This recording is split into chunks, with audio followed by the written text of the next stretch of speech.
¿Qué tal, Iron? Hola, hola, hola. Mucho gusto, padre. ¿Cómo está? Muy bien, muy bien. ¿Cómo estás? Muy bien, aquí andamos, aquí en Monterrey. No sé si usted sea de aquí de México. No, estoy en Estados Unidos y soy argentino. Ah, ok, ok. Ah, sí, ya le oí muy bien el acento. Sí, Sí, mire, perfecto. bastante. Vi que está invitando a charlar a los no católicos, ¿verdad? Sí, sí, sí. Este, No quería- no entró ningún no católico por mucho tiempo, entraron católicos después porque también los invité, pero ¿tú qué eres? ¿Eres católico o no católico? no, soy protestante. Sí, Protestante. no, Bueno, así es. bienvenido, Iron. ¿En qué te puedo ayudar hoy? Y, mire, primero que nada, pues veo que usted es una persona con la que sí puede hablar. Otras personas, cuando he platicado con ellas, no, hombre, me tachan de, pues, ¿para qué le cuento? Total, mire, yo quiero hablarle de un tema que es muy conocido, que es el tema de las imágenes, Ok, ¿verdad? sí. Nada más, primero que nada, corríjame. En el numeral 653 al 656 del Denzinger dice que ustedes deben de adorar imágenes, ¿no? No dice eso exactamente, no. Lo que, Bueno, lo que, lo por que favor. dice, lo que dice, lo que utilizan la palabra es la palabra griega que en su momento se utilizaba tanto para venerar como para adorar. Pero el caso de las imágenes es para la veneración. De hecho, el concilio de Nicea Sí. condenó a la adoración de imágenes, ¿no? En cuanto tal. Okay. Ustedes adoran imágenes en el sentido de la veneración. Veneración, pero no es adoración. No es, por Ah, ejemplo, adoración, el culto de latría es el ajá, culto solamente para Dios y para Jesucristo que es Dios.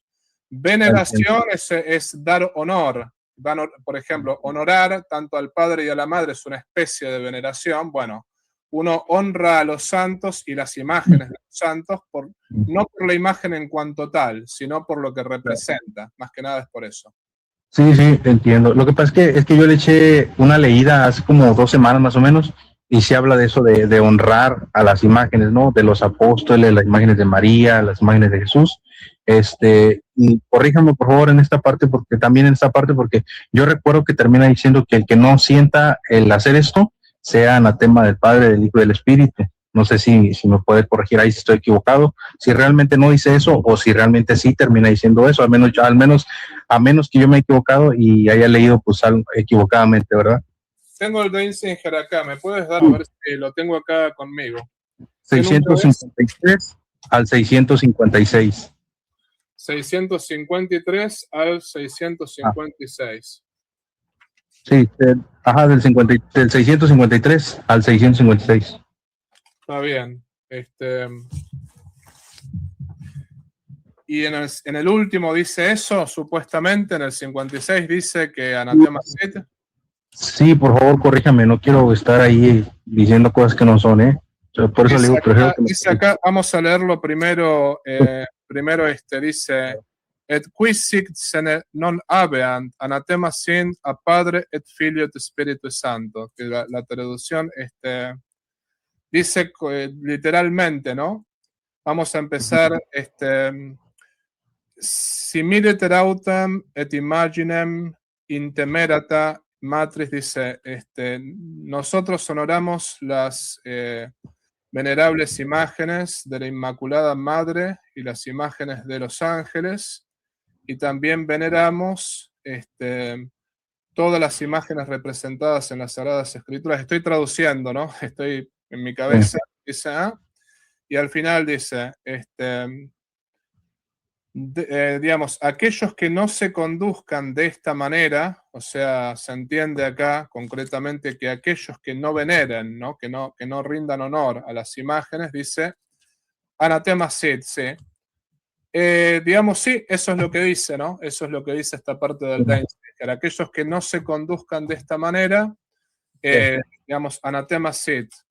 Con el Sí, progreso del magisterio yo entiendo que son aquellos que directamente condenan la veneración de imágenes, ¿no? Aquellos que dicen, bueno, los que son los que nos acusan de idólatras, por ejemplo, ¿no? Están sí, negando al magisterio que el magisterio pide la veneración de imágenes. sí. Supongo que se referirá a eso. ¿Mm? O sea, pero anatemas prácticamente pues, significa maldito, ¿no? La misma palabra que encontramos en la escritura. Claro, claro, sí, sí. Digamos, yo esto te digo cómo lo interpreto. Lo interpreto es la iglesia, en Sí, cuanto tal, ¿no? La iglesia tiene poder de atar y desatar. Entonces, sí. la veneración de imágenes, porque en griego y en latín vi las dos palabras, ¿no? En griego y en latín, porque tengo una versión que es latín, griego, y después está traducida al español al lado, pero solo mirar el latín y el griego más que nada, ¿no? Lo que dice ahí en concreto es que hay que venerar las imágenes, y en Sí. cuanto tal, quien no, digamos, quien se oponga a esta doctrina, anatema sit. Sí, sí. Sí. Lo que pasa es que, mire, yo no soy muy experto en el tema, pero yo indagando un poco en estos debates de que sola escritura contra infalibilidad papal y todo el rollo, he visto varios de esos. Entonces, yo he escuchado cómo cuestionan al protestante sobre si los apóstoles eran sola escritura. ¿Sí me explico? Uh, Sí. entonces, yo quisiera preguntarle a usted, por ejemplo, si yo me pusiera en esa misma línea de pensamiento, o no, perdón, más bien si yo tuviera el mismo atrevimiento, si yo tomara el mismo atrevimiento, entonces podría preguntarle si los apóstoles adoraban imágenes. Lo pregunto más que nada porque nosotros en la escritura pues vemos que, por ejemplo, Pablo dijo, el que no ame a Cristo sea anatema, y el que venga a predicar un evangelio diferente al que han recibido, etcétera, etcétera, sea anatema. Bien, eso está dentro de la apostólica. Disculpa que te interrumpa. Sí. No te entiendo mucho a dónde apuntas. ¿Puedes Ajá, sí, explicarte? O sea, me sacaste el tema de, por ejemplo, lo que pasa con el Deinzinger y ahora el tema de sola escritura y después no te entiendo muy bien a dónde apuntas. Sí, lo que pasa es que tomo ese ejemplo de cómo ustedes cuestionan al protestante sobre si los apóstoles eran solo escritura. Entonces, digamos, me tomo el mismo atrevimiento de preguntar sobre si los apóstoles adoraban imágenes. ¿Sí me explico? A ver, eso es lo que trato de decir. Adorar imágenes ni siquiera nosotros lo hacemos. Venerar imágenes en el sentido en el que usted me explicó que lo hacen, pues. Y la pregunta es, ¿hay alguna parte de la Biblia que dice que no venerasen imágenes? No, no existe. Entonces, si no hay ninguna parte de la Biblia que dice que no veneraban imágenes, tenemos que guiarnos por la tradición. Y justamente antes de que viniese el protestantismo, las imágenes se veneraban. Inclusive en el Concilio de Nicea se permite la veneración de imágenes de hace mucho tiempo, ¿no? Es decir, en la Biblia no lo niega ni tampoco lo afirma.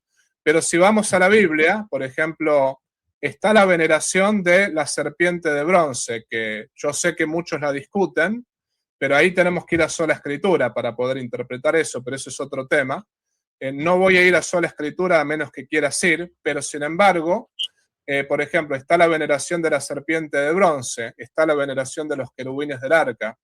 Es decir, también la Biblia está llena de imágenes antropomórficas. La imagen no es solamente la escultura, se paseaba Dios por el jardín, esto y lo otro.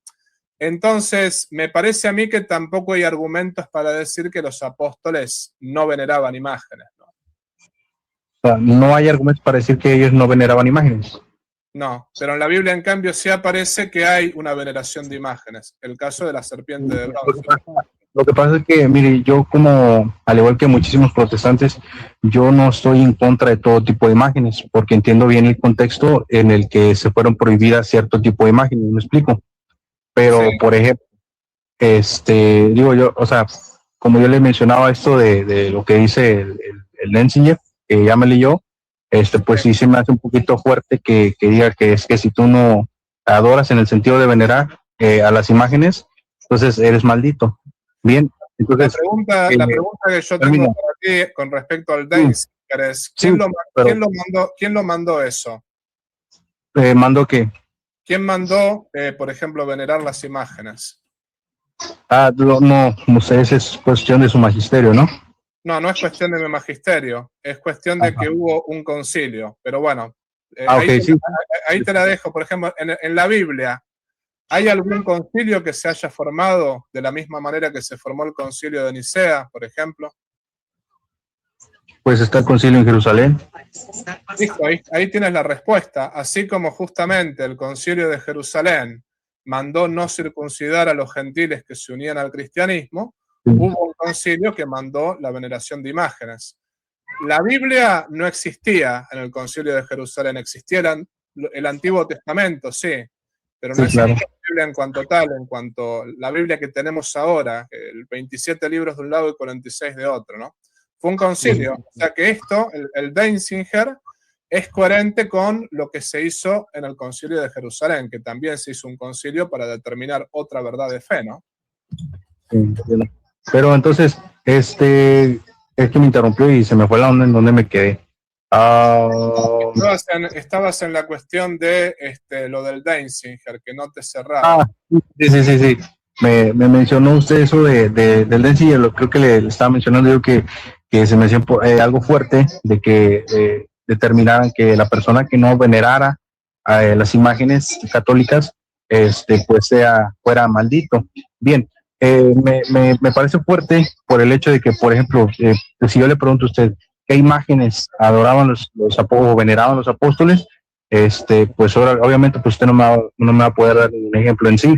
Entonces, como le mencionaba, dentro de la una pregunta te hago. Terminar un poquito termina. Sí, entonces, como digo, tomando en cuenta también que dentro de lo que es la doctrina apostólica que dice la misma escritura, que es nuestro fundamento de la iglesia, encontramos lo que es anatema. Entonces, no existe ninguna parte de esta doctrina apostólica que el hecho de no adorar, en el sentido de venerar una imagen, te convierta en maldito, porque si a esas vamos, entonces, si los apóstoles no veneraban imágenes, entonces eran malditos. O sea, ese es como que un punto ya muy fuerte, ¿sí me entiende? ¿Estás seguro que los apóstoles no veneraban imágenes? Pues sí, prácticamente. ¿Y la sábana santa qué? ¿La qué? La sábana santa, la sábana que envolvió a Cristo, ¿qué? No desconozco ese texto, pero dígame. No es un texto bíblico, pero bueno, si me vas a correr con el tema de la Biblia, a ver, ¿está en la Biblia, no está en la Biblia? No, mi pregunta puede tomar la Biblia y otras cosas, ¿verdad? Porque yo vengo, como le digo, a dialogar y conocer más sobre esto. Mi pregunta iba a ser, bueno, a ver, demuéstrame dónde está la doctrina de sola escritura en la Biblia, por ejemplo. Muéstramelo. Ay, pues eso es un tema muy complicado. No soy muy bueno en ese tema, la verdad. Bueno, justamente, acá está el punto, ¿no? Tú me vienes a mí a pedir que todo esté en la Biblia. Y yo No. Déjame terminar aquí, ¿no? Al menos sonó como que todo tiene que estar en la Biblia. Pero yo te pido que me muestres en la Biblia el principio de sola escritura, no me lo vas a poder mostrar. Por eso yo te saqué el tema de la sábana santa. Sabes que la Biblia dice, el Evangelio de San Juan, y tienes que leerte los Evangelios, que justamente cuando sepultaron a Cristo, lo sepultaron y lo envolvieron en una sábana. Esa sábana está en Turín, esa sábana está ahí en la iglesia de Turín, en la catedral de Turín, ahí en Italia, y justamente esa sábana se veneró por los cristianos de todos los siglos, por los cristianos desde el siglo I hasta ahora. Entonces, lo que pasa está que, claro, no aparece en la Biblia que veneraban esa sábana, pero ¿cómo llegó esa sábana hasta nosotros, no? Si vamos al caso, antes de tener Biblia, había una tradición oral. Como esa sábana pertenece a una tradición, en justamente 2 Tesalonicenses 3:6 y 1 Tesalonicenses 2:13, habla de una tradición oral, porque la Biblia, antes de ser escrita, fue predicada oralmente. Entonces, si vamos a exigir que todo esté en la Biblia, demuéstrame el principio de sola escritura en la Biblia. Partamos de esa base, ¿no? ¿Sí, listo? Sí. Sí, sí, como le decía, yo no soy un experto en este tema de la sola escritura. Personalmente sí se me hace más confiable. Si pudiera darle una razón o una de las razones por la que sola escritura se me hace más confiable, es por cosas que escuché de parte, no sé si conoce usted a Horacio Giusto. Es amigo mío, sí, Horacio es... Bueno, él estuvo por ahí, pues digamos como que, bueno, a lo mejor no, es su forma de ser, pero yo sentí como que se alteró, tuve una como pequeña discusión con Luis Lisboa y no me acuerdo quién más, pues él les encaraba, ¿no? Que el concilio de no sé dónde, que si fuera un concilio ecuménico, cómo era posible espérame, mi amor, espérame, acuéstate, que cómo era posible, que el Papa, pusiera una estatua de Lutero dentro del Vaticano, cuando siglos atrás se llevó supuestamente un concilio en contra de la reforma protestante, o sea, y empezó a sacar varios puntos, y total, él llegó a mencionar que la sola escritura es más coherente, decía él, y mencionaba aparte que recalcaba mucho eso de que hay unos textos, no recuerdo cómo se llama este librito, algo está escrito, que dice que a los que había que orar por la salvación de los judíos, ¿verdad? Pero dice, ahora tenemos al Papa besando el muro de los lamentos y llamándole a los judíos nuestros hermanos mayores y a los hermanos protestantes hermanos. Me acuerdo de todo lo que dijo Horacio. Todo lo que dijo Horacio. Yo no soy un experto en el tema, pero realmente sí, por cosas como esa, sí me parece más viable la sola escritura. Entonces, pero tomando un contexto y aparte, permítame. ¿Me permites explicarte una cosa? Porque lo de Horacio Justo nunca se va a hacer protestante, empecemos por ahí, ¿no? Lo de Horacio es totalmente coherente, y te explico por qué. Porque Horacio estaba apuntando a problemas no doctrinales, sino estaba apuntando más bien a problemas, o sea, cuando me refiero a problemas doctrinales, a ver, te voy a explicar lo que la Iglesia cree, para que no ataques un muñeco de paja, ¿no? Sí, por favor. La Iglesia no cree que el Papa sea infalible en todo, nosotros nunca lo dijimos eso, nunca sí, eso me queda claro, sí me queda claro. Y después, el Papa, cuando no habla ex cátedra, puede cometer errores, ¿no? Sí, claro. Horacio se refería, porque me parece que estos apologistas con los cuales él conversó, muchas veces, no sé exactamente si piensan así, no sé si esos apologistas en concreto, no quiero cometer errores, pero hay muchos católicos mal formados que piensan que el Papa, cuando da cualquier tipo de opinión o cualquier tipo de acción política, el Papa no se equivoca en nada.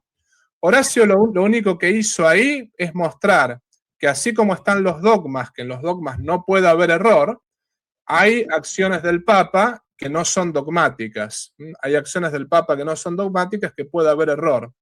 Ahora, tú dijiste que la sola escritura es más segura. A ver, y no hay diferencias entre las iglesias, por ejemplo, bautistas y pentecostales dicen que hay que bautizar a los adultos y no los niños, y anglicanos, presbiterianos y, digamos, lo que serían metodistas dicen que hay que bautizar a los niños. Se contradicen ahí los pentecostales y los bautistas. Testigos de Jehová, mormones, niegan la divinidad de Cristo basándose en la escritura. Después, si vamos al caso también, los luteranos hablan de la empanación, de una presencia real en la Eucaristía, y la mayoría de los cristianos lo ve como un símbolo. Todos recurren a la sola escritura. ¿No hay también ahí contradicciones? Sí. Ahora sí que entre nosotros hay algunas diferentes posturas sobre ciertos temas. Pero pues ahora sí, mire, yo le voy a hacer más sincero todavía. Sí, yo entiendo que igual usted quiere empujar esto como a mostrar la unidad doctrinal de la Iglesia Católica, ¿verdad? Pero, por ejemplo, que yo recuerde, hace tiempo leí que hubo un tiempo en el que tanto iglesias ortodoxas y católicas romanas, todas eran una, ¿cierto? Antes de lo que entonces hay una división. ¿Mande? Ese tema yo te diría mal de muchos, consuelo de tontos. Te explico por qué. Bueno, por eso, permíteme terminar. Si como protestante me vas a sacar esas divisiones, eso no justifica las divisiones del protestantismo. O sea, no, para nada, ese no es mi punto realmente. Sí, no es mi punto realmente justificar las divisiones. Nada más, como le digo, o sea, Yo entiendo que acá en el protestantismo sí hay divisiones de pensamiento en diferentes posturas, pero realmente ahora sí que yo personalmente siento, pero corríjame que usted quiere empujar esto a la unidad, como ustedes le llaman, unidad visible de su iglesia católica, ¿o no? Yo podría mostrarte por qué están equivocados los ortodoxos, por ejemplo, si eso apuntas. O sea, si tú fueras ortodoxo... Pero antes eran una sola iglesia, ¿no? O sea, en total no había que la sede de Roma, que la sede de aquí, que la sede de allá. No había una sede de Roma. De hecho, San Ireneo... No, me refiero que no había una división como tal. O sea, había una unión entre todas. Sí, pero había una sede de Roma, y es más, San Ignacio de Antioquía, que justamente es discípulo de San Pablo, de San Pedro, dice que la iglesia de Roma es la que preside en la caridad a todas las demás iglesias. Puedo darte 100 citas de concilios y 100 citas de santos padres que hablan de la primacía de la sede de Roma, pero acá hay un punto. Si yo discuto con un ortodoxo, tranquilamente puedo defender que el error está de parte de los ortodoxos. Ahora, acá estoy discutiendo no discutiendo, sino conversando, se entienda bien, ¿no? Acá estoy conversando con un protestante, ¿no? Entonces, la cuestión es, la división de los protestantes, yo creo que eso tú lo tienes bien claro, las divisiones, las contradicciones que hay entre las distintas iglesias, no se... Se muteó. Sigue muteado. ¿Me escuchan? Ahí sí ya lo escucho bien. Perfecto. Lo que te estaba diciendo es, las contradicciones entre los protestantes, esto lo tienes bien claro, no se pueden justificar diciendo, bueno, también los ortodoxos y los católicos están divididos. Porque... No es el punto justificar, claro. Por eso, a lo que apunto con esto es, ahí está bien claro que uno está concediendo que está dividido, ¿no? Pero mi punto es el siguiente, Iron, lo que yo digo como católico es que es el principio de sola escritura la causa de las divisiones de los protestantes. No lo digo yo, lo dijo Lutero. Lutero dijo en la carta a los cristianos de Amberes, analizando su propia doctrina, dijo, unos dicen que Cristo es Dios, otros dicen que no, unos dicen que hay un mundo entre nosotros y el juicio final, cada uno dice lo que se le antoja, tenemos tantas opiniones como cabezas. Ese reconocimiento, esa confesión vino de Lutero. Entonces, el principio de sola escritura no es estar apegado a la escritura, es estar apegado a mi interpretación de la escritura. Por eso, ahí te demuestro que no es nada seguro. Justamente es más seguro el magisterio, que fue el que reconoció el canon bíblico, ¿no? Sí, es que no me dejó terminar hacia dónde quería llegar con todo este rollo que estoy diciendo. Cuando usted me dijo eso de las divisiones, yo le estaba diciendo algo. ¿Qué era? Bueno, era igual sobre el mismo tema que empecé al principio. Espérame, mami, espérame. Perdón que te interrumpí. Sí. Adelante. ¿Sí me escucha? ¿Sí? ¿Me escucha? Yo te escucho bien, ¿no? Ok, sí. Sí, nada más quería llegar al tema. Sí, claro, sí, lo escucho. Perfecto. Le digo, quería regresar al tema de hace rato. Lo que pasa es que, por ejemplo, le digo, si este tema ¿cómo decirlo? De que si una persona no venera estas imágenes que los apóstoles y Dios no mandaron a fabricar, sino que solamente se lo impone el magisterio, entonces yo creo que esto debe de ir respaldado junto con la otra fuente que ustedes también consideran como infalible. ¿Sí me explico? No sé si me da a entender lo que estoy tratando de explicar. Ya te mencioné la sábana santa. Ahí tienes, por ejemplo, un caso donde la tradición, por ejemplo, de siglos, desde el siglo I, se venera la sábana que envolvió a Cristo. Pero, por ejemplo, lo de las imágenes puede estar justificado con la serpiente de bronce, con el tema de, por ejemplo, los dos querubines. Pero a ver, quiero tratar de entenderte para poder entenderte bien, ¿no? Sí, déjeme ser un poquito más Sí, sí. ¿Cuál es tu problema en cuanto tal? Que la iglesia... Ese es el punto de llegar a...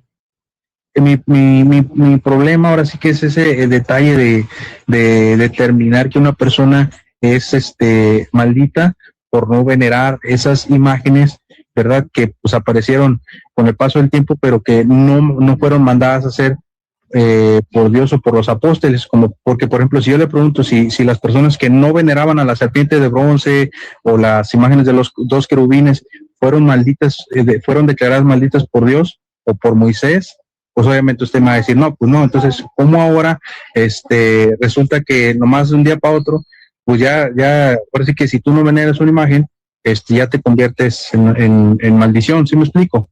Entonces, yo no tengo nada en contra de todas las imágenes en general, siempre y cuando sean en el buen contexto, ¿verdad?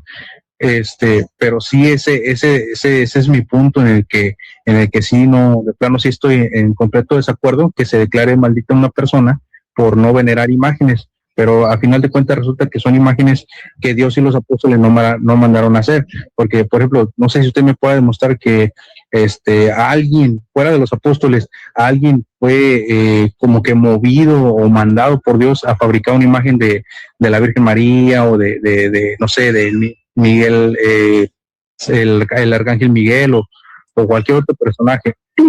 A ver, entonces, ¿dice la Biblia que tengamos que usar YouTube, por ejemplo? ¿Dice la Biblia que tengamos que usar Facebook? No, absolutamente para nada. A mí me parece muy básico ese argumento. Yo recién te saqué el ejemplo que los apóstoles veneraban la sábana santa seguramente, y también te puedo sacar, por ejemplo... No es suposición mía. La sábana santa, ellos veneraban la sábana santa la tenemos desde el siglo I hasta ahora, y está comprobado eso desde el punto de vista del carbono 14, ¿no? Pero a ver, voy a tratar de entender, digamos, tu argumento de esta manera. Tú me estás diciendo que tienes problema con el magisterio de mandar, por ejemplo, venerar imágenes. A ver, mi pregunta es la siguiente. Mi pregunta es la siguiente hacia ti. ¿Tengo que obedecerte a ti o tengo que obedecerle a cualquier protestante que me dice no veneres imágenes? ¿Quién tiene más autoridad? ¿El magisterio que viene de los apóstoles hasta ahora o una iglesia que empezó en el siglo XVI? Porque acá me parece que hay una cuestión, ¿no? Que por una parte tú no estás aceptando lo que dice el Dainziger, que lo dice un concilio, justamente, pero me estás pidiendo que te crea a ti. Entonces, ¿por qué te tengo que creer a ti y no le puedo creer a la iglesia que estuvo desde el principio? Bien. Yo creo que a veces es necesario usar pues, la razón, ¿no?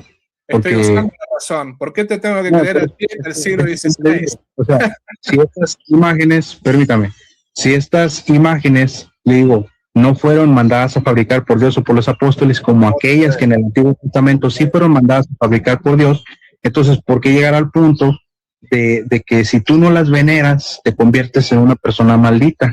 ¿Sí me entiende? O sea, está bien que si tú quieres tener imágenes en la iglesia, está bien, no pasa nada. Obviamente, pues simplemente no hagas con ellas lo que otras personas hacen, que las convierten en un Dios, ¿verdad? Entonces, yo siempre he dicho, por ejemplo, esas personas que se echan a la espalda una imagen de la Virgen María y se la llevan de rodillas hasta una basílica. Aquí en México se ve muchísimo, no sé si usted ha visto esos casos, pero yo creo que eso no es lo que enseña la Iglesia Católica, pero yo creo que ellos lo sacan. Esta imagen puede ser una fotografía también, pero a ver, vamos a tratar de ordenar un poquito la conversación, ¿no?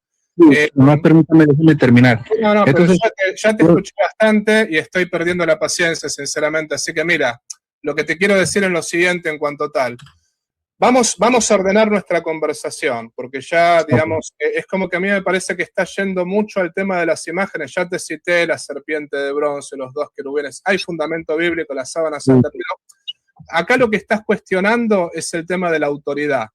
Mi pregunta hacia ti, bueno, estás cuestionando la autoridad porque estás diciendo, bueno, pero ¿por qué no puede mandar, por qué nos mandan no venerar imágenes, ¿no? O más bien dicho, ¿por qué nos mandan venerar imágenes? Esa fue tu pregunta. Te están mandando venerar imágenes y te están diciendo anatema sit si no veneras imágenes. Mi pregunta hacia ti es, porque quiero ordenar un poco la conversación en el tiempo que nos queda, ¿no? ¿Quién tiene autoridad para mandar en la iglesia y para no mandar? ¿Quién puede mandarnos? ¿Quién tiene la autoridad? Pues sí, pues el magisterio, la persona que esté al frente, el líder religioso. Bueno, y el líder religioso de cualquier iglesia tiene autoridad, el líder religioso de, no sé, de las 10.000 denominaciones evangélicas, ¿qué líder religioso tiene autoridad auténtica? Ese es otro, no, es que nosotros no tenemos como tal como ustedes que tienen un papa, nosotros no tenemos un líder universal, digamos. A ver, pero para que entiendas la pregunta, porque no me estás entendiendo.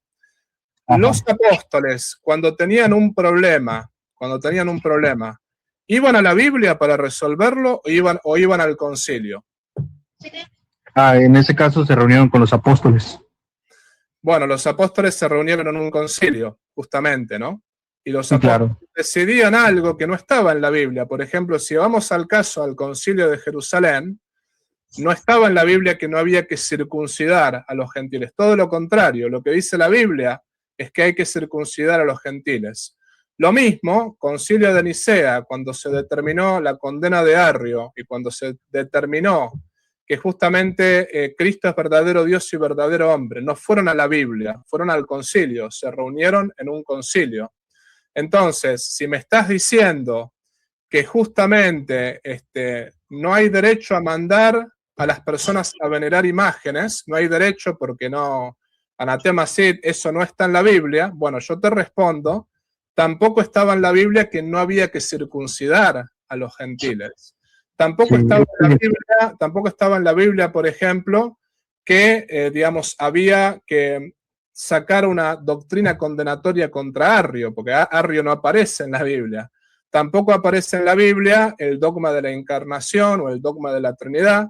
Todo eso lo decidieron concilios. Entonces, lo que te quiero decir con esto es, la iglesia, que es la que tiene autoridad, es la que manda a venerar imágenes y dice anatema sit. Acá lo que hay que preguntarse es qué autoridad tiene la iglesia para mandar eso. No tanto si está en la Biblia o no está en la Biblia, porque puede estar en la tradición. Como está en la tradición de la iglesia, el hecho de que fue Moisés quien escribió el Pentateuco. ¿Dónde aparece, por ejemplo, en la Biblia que fue Moisés el escritor del Pentateuco? ¿Me explico? Sí, entiendo. Sí, no hay un texto que diga que Moisés fue el que escribió el Pentateuco. Pero sí, le digo, sí entiendo lo que me está diciendo. Usted se está basando en la autoridad de su iglesia, ¿verdad? Que es la que determina, más bien la que determinó, ¿verdad? Que las personas que no veneraban estas imágenes católicas, pues se convierten en anatemas, ¿verdad?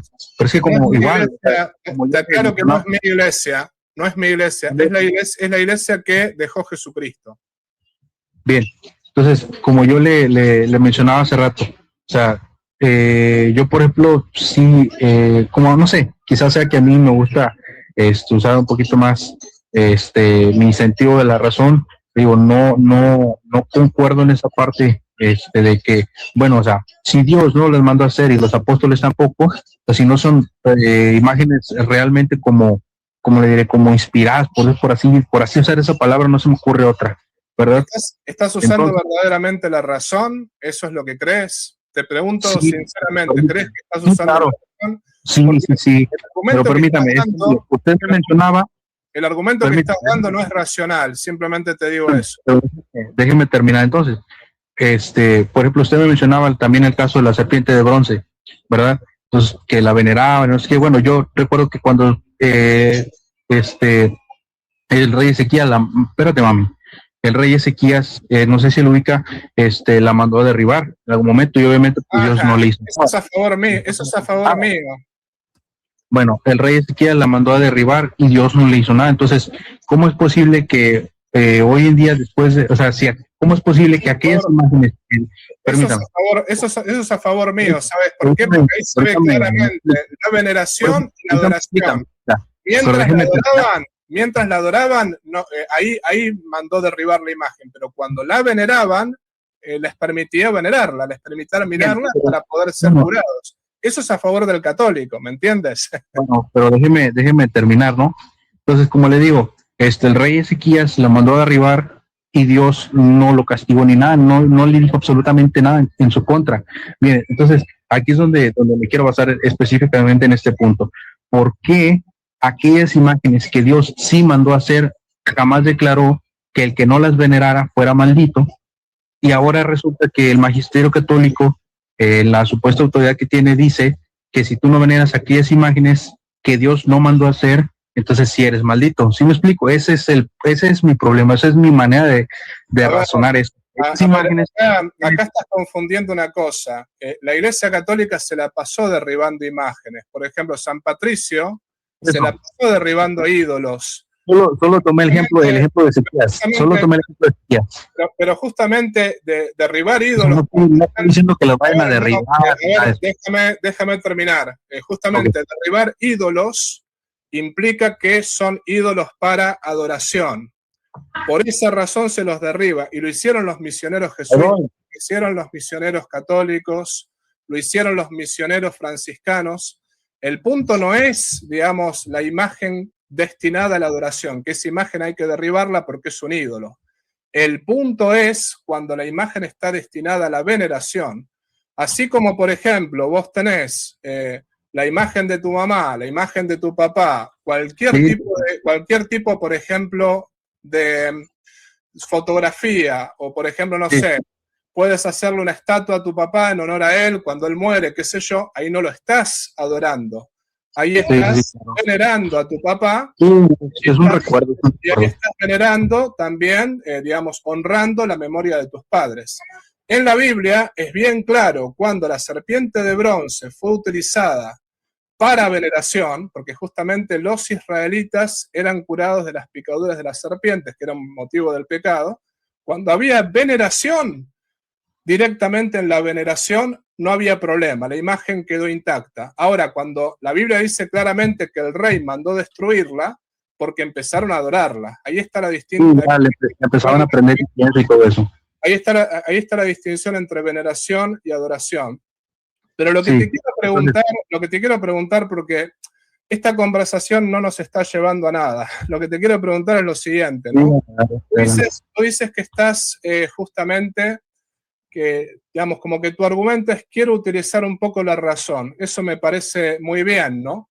Pero si tu argumento es no está en la Biblia y por lo tanto no se tiene que mandar, eso no es racional. Y no es racional justamente porque tampoco estaba en la Biblia que no había que circuncidar a los gentiles que se unían al cristianismo. Y sin embargo el concilio decidió no circuncidarlos, sino pedirles solamente el bautismo. Te hago una última pregunta de mi parte, ¿no? ¿Quién tiene autoridad para interpretar la Biblia? O sea, ¿me puedes responder esa pregunta? ¿Quién tiene la autoridad para interpretar la Biblia?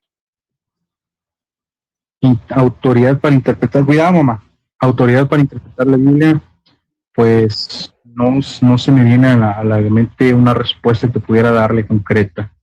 Yo sé que usted me va a decir que bueno, la iglesia que viene de Cristo es la que tiene autoridad para interpretar la Biblia, etcétera, etcétera, pero más allá de eso no se me viene a la mente en este momento una respuesta. Baja con cuidado, deja el celular. Justamente fue la iglesia la que identificó tanto el canon bíblico como los libros inspirados, y la iglesia la que con autoridad en el Sínodo de Roma 382, en el Concilio de Hipona 393 y en el Concilio de Cartago 397 fue la que, digamos, formó el canon bíblico tal cual lo tenemos ahora. Entonces, si la iglesia tuvo autoridad para justamente formar la Biblia, que actualmente, que no la creó, como muchos dicen, ¿no? La inspiración no depende de lo que diga un concilio o de lo que diga la iglesia en cuanto tal, pero el problema es el reconocimiento. Pero ¿cuál es el punto al que quiera? Porque el tema es el reconocimiento, y quien reconoció la Biblia con un acto infalible fue la iglesia, no fue, por ejemplo, el pastor Jiménez, ni fue tampoco el pastor Pérez, ¿no? Sino que fue la iglesia.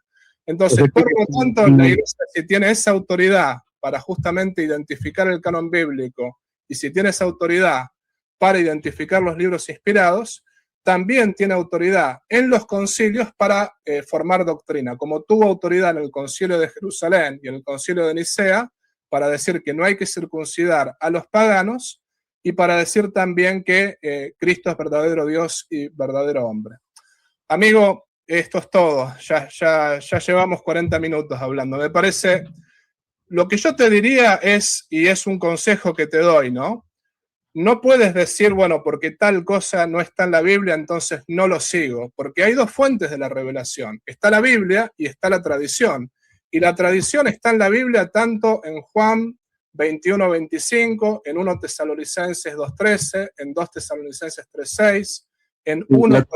La tradición proviene desde los apóstoles, pregunto. Exactamente, y antes de ponerse por escrito la Biblia, se habló de modo oral, o sea, es tan palabra de Dios, la palabra oral, como la palabra escrita. Ahí está el punto, ¿no?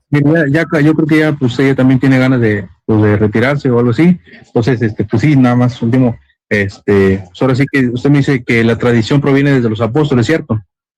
Ciertamente, o sea, si no, dime tú de dónde proviene. Los apóstoles en su tradición, pues ya fuera de la escritura, tradicionalmente los apóstoles, de los apóstoles proviene la tradición de venerar imágenes y que si no las veneras eres maldito. De los apóstoles viene la tradición de venerar imágenes, y te lo digo de lo siguiente, porque como dice el numeral 86, no el numeral 86, ahora ese es otro, ahora no me acuerdo el numeral, ¿no? Pero te voy a poner este ejemplo. De los apóstoles viene la tradición de venerar las imágenes por este motivo. Se muteó. No lo oigo. ¿Ahora me está escuchando? Sí, listo. Bueno, lo que estaba diciendo es, de la tradición apostólica viene la veneración de imágenes, sí, porque como dice el Catecismo de la Iglesia Católica, digamos, la revelación ya está totalmente revelada, pero no está explicitada totalmente. Y la revelación es como por ejemplo, un sarcófago que tiene un tesoro adentro. Las llaves no la tiene cualquiera, las llaves la tiene la Iglesia fundada por Jesucristo, como aparece en Mateo 16:18 y como aparece en 1 Timoteo 3:15, ¿no? Hay un tesoro que está ahí, digamos, que está encerrado con llave. Quien tiene las llaves para abrirlo es la Iglesia fundada por Jesucristo, como ya lo vimos en el Concilio de Jerusalén y en el Concilio de Nicea. Entonces, por lo tanto, la tradición de venerar imágenes viene de los apóstoles, ciertamente. Ya te mencioné la sábana santa la tenemos del siglo I hasta el día de hoy. Entonces, sí, pero usted no me respondió si lo suyo es una afirmación o una suposición de que los apóstoles veneraban imágenes. ¿Cuál era la prueba de que ellos lo hacían? Y creo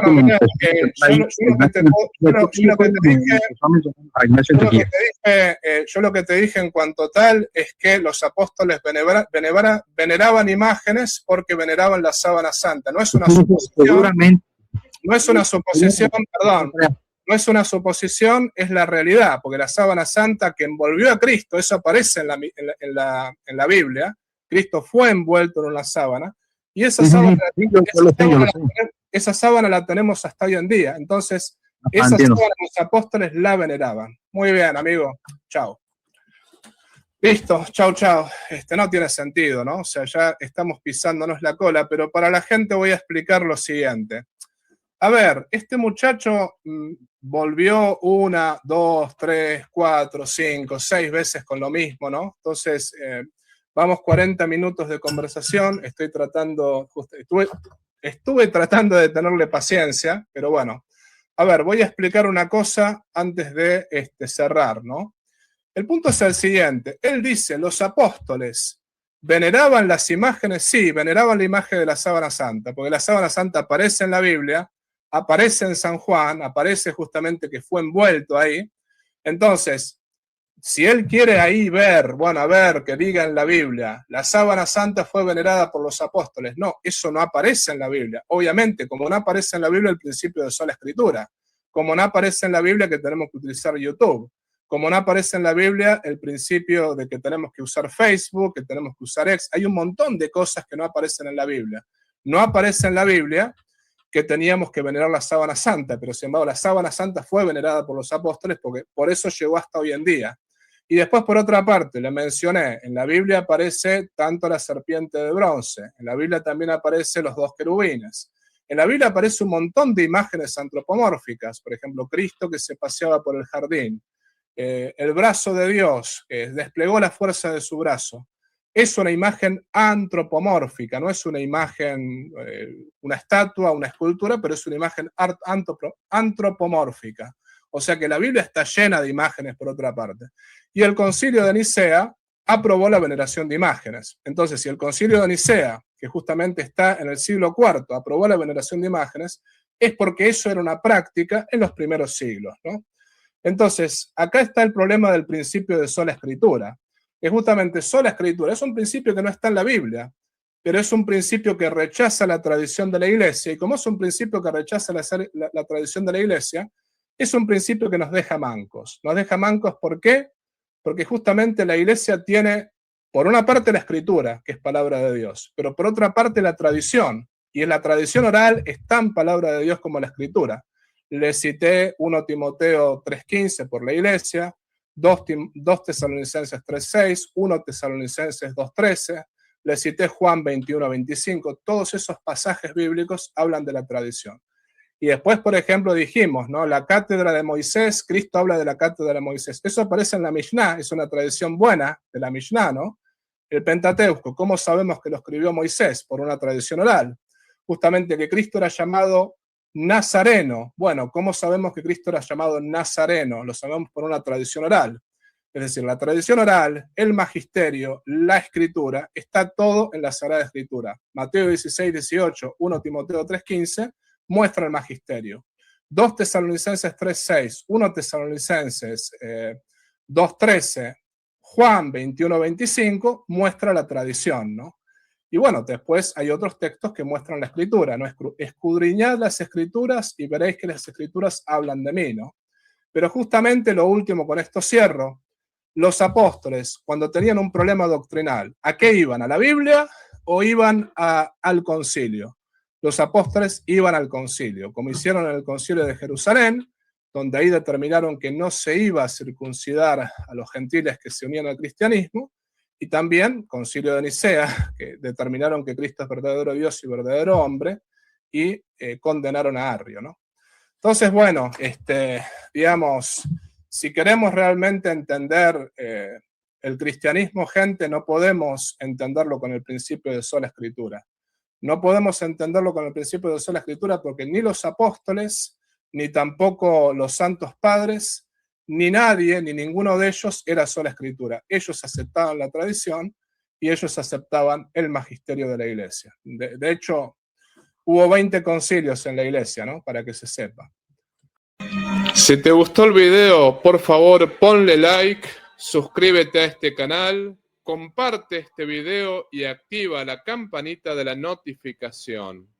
También, si deseas colaborar económicamente con este apostolado virtual, te invito a hacerlo por PayPal, también por un super chat, o puedes unirte al canal como miembro. En la descripción de este canal vas a ver el modo concreto cómo colaborar con este apostolado. Si no puedes colaborar económicamente, no te preocupes. Este apostolado es gratuito y todos los videos son gratuitos. Lo más importante es que compartas este video con las personas que estén a tu lado. La idea es llegar a todo el pueblo de Dios y la idea es poder predicar el Evangelio para mayor gloria de Dios y la salvación de las almas. Por otra parte, te quiero avisar que todo el dinero que se recaude con este apostolado virtual va a ser enviado para familias necesitadas y para mejorar esta misión en el sexto continente.